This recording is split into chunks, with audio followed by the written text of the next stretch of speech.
Hi, this is Mike Strada, and today I want to walk you through the paid keyword section in Galileo. Now, paid keyword cards are the visualizations of paid keyword in traffic, leads, and revenue for any selected time period. On the left, you'll see all traffic associated with keywords. In the middle, you'll see any leads associated with those keywords, and on the right, revenue, all at a glance. You can simply mouse over any of these to understand the value of keywords based on relative size to that particular metric. So if we hover over the largest contribution, we can see here what we see as the greatest contribution to traffic is not so for leads or revenue. However, when we look for the reverse, we do see a trend progression from traffic to leads to revenue, which requires a deeper look. Anyone on your team should be able to do this. Look at the trends and dig deeper into any particular section. So for instance, in this case, maybe we should spend more for this keyword set at the top of funnel. Perhaps we should maybe spend less on the primary traffic driver also. So this is a good way to jump in and see so many of these similar insights at a glance from this single view. Now, for any of these dashboards, we can also click in to discover more about that particular subset by just selecting.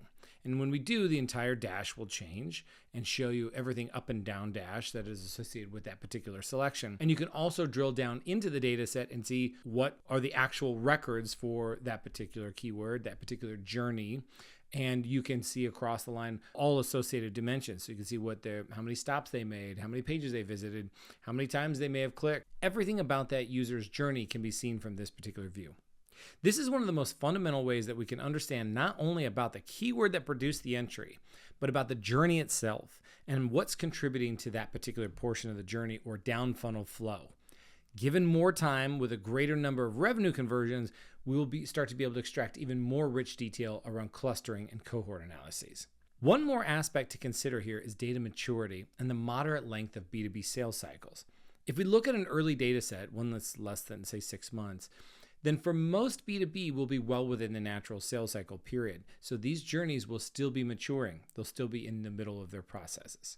However, once we pass that threshold, and it's a different threshold for every company, we'll have that data moving forward from everything from seasonality to experimentations that you run in your keyword sets.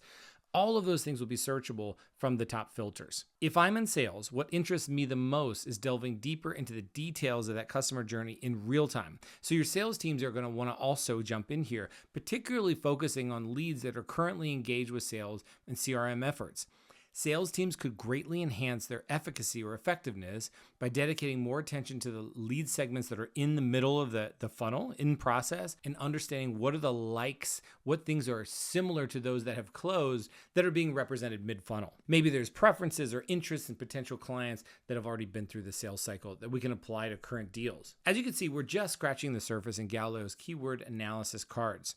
Both sales and marketing can improve numerous dimensions of the funnel by delving deeper into this data. Please let us know if you have any questions. We're always here and interested in learning more. And remember, success is now a science.